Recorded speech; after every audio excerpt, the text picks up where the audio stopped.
Friends, welcome to Bengal food diaries channel. এখন পাকা আমের মরশুম।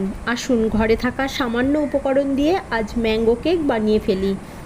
দেখতে যেমন সুন্দর, খেতেও কিন্তু ব্যাপক হয়েছে। ভিডিও শেষ পর্যন্ত দেখবেন, ভালো লাগলে একটা লাইক করবেন। চ্যানেলে নতুন বন্ধু হলে চ্যানেলটিকে সাবস্ক্রাইব করে আমাকে সাপোর্ট করবেন।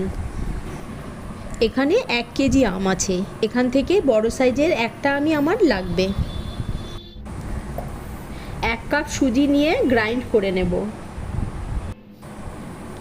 এবার যে আমটা নিয়েছিলাম সেটা টুকরো করে কেটে তারপর মিক্সার গ্রাইন্ডারে দিয়ে দিলাম। এরই মধ্যে নিয়ে নেব চিনি। এবার পেস্ট বানিয়ে নেব। চিনিটা কিন্তু আমের মিষ্টত্বের উপর নির্ভর করে নিতে হবে।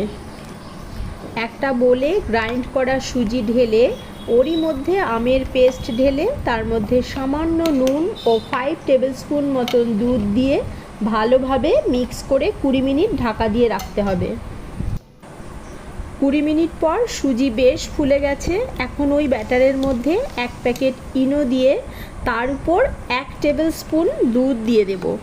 এবার ভালোভাবে মিশিয়ে তারপর একটা বাটিতে অয়েল ব্রাশ করে রেখেছিলাম তার মধ্যে ব্যাটার ঢেলে দেব।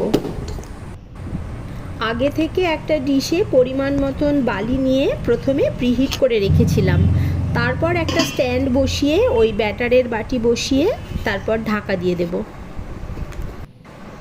25 মিনিট পর ঢাকা খুলে কিছু ড্রাই ফ্রুটস সাজিয়ে আবারও 15 থেকে 20 মিনিট রেখে একটা কাঠির সাহায্যে চেক করে নিলেই হবে। কাঠির গায়ে যদি না লাগে তবে কেক রেডি।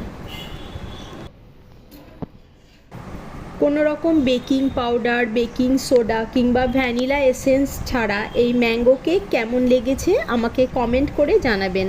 সাথে লাইক, শেয়ার, সাবস্ক্রাইব করবেন। আবার দেখা হবে নেক্সট পর্বে। ভালো থাকবেন, সাথে থাকবেন।